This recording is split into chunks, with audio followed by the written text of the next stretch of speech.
So మీరు మేషరాశి గాని, మీన, కన్య, కుంభరాశిలో జన్మించిన వారా? అయితే మీరు మోసపోవడానికి సిద్ధంగా ఉండండి. మీ జీవితాంతం మోసం చేస్తూనే ఉంటారు. ఎవరో కాదండి, మీ దగ్గర మీ అనుకున్న వాళ్ళే, మీ బంధువులే కావచ్చు, మీ మిత్రులే కావచ్చు, మీ శ్రేయోభిలాషులే కావచ్చు.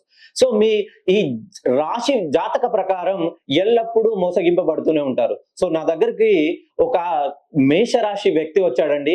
ఆయన చెప్పింది వింటే నాకు కళ్ళ నుండి నీళ్ళొచ్చాయి. సో ఆయన ఏం చెప్పాడంటే, సార్ నేను చిన్నప్పటి నుండి నేను చదువుకోలేదు. నేను ఒక పత్తి వ్యాపారి దగ్గర గుమాస్తాగా జాయిన్ అయ్యాను సార్.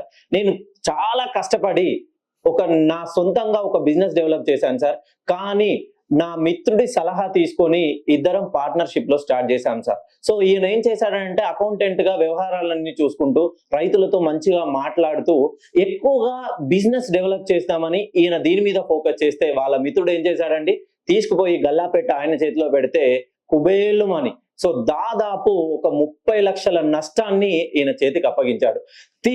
తీరా చూసి, అరే ఏంట్రా మనది బిజినెస్ లాభంలో ఉన్నదాన్ని లాస్ ఉందంటున్నావంటే, నేనేం చేస్తాను, లాస్ వచ్చింది అని ఆ నష్టాన్ని ఈయన నెత్తి మీద పెట్టేసి వాళ్ళు పక్కకు తప్పుకుంటారు. సో మీ రాశి మేషరాశి గాని, కన్యా రాశి గాని, కుంభరాశి గాని, సో మీ రాశి వాళ్ళకి మీరు ఎదుటి వాళ్ళ చేతిలో ఎప్పటికీ మోసపోతూనే ఉంటారు. మీరు ఎవరైతే పార్ట్నర్షిప్ వ్యాపారాలు ఉన్నాయో, ఎవరైతే ఉద్యోగాలలో ఉన్నారో, ప్రమోషన్ల కోసం వెయిట్ చేస్తున్నారో, వాళ్ళు ఒక్కసారి మీ పేరులోని సంఖ్యాబలాన్ని సరిచేసుకోండి. ఎన్నిసార్లు మోసపోతారండి? ఒక్కసారి నేను చెప్పింది వినండి, మీరు నమ్మకంతో రండి. నుదిటి తలరాతను మార్చే శక్తి మన చేతి రాతలకే ఉంది.